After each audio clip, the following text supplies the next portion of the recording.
Hello there. So you want to know how you can simply filter restaurants by cuisine? This is going to be the only video that you'll ever need to watch on the internet. So with that being said, let's just get straight into the video.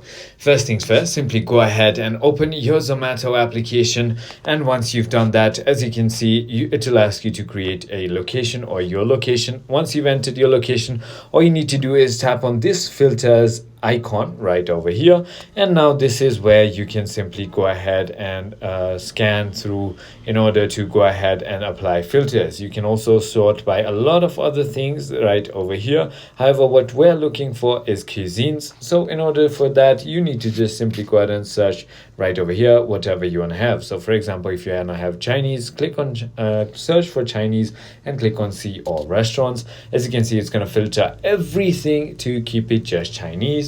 If you want something, for example, Tibetan, we search for Tibetan cuisine, and as you can see, there you go. It's just all filtered now. I hope this video was helpful to you. If it was, hit that like button and I'll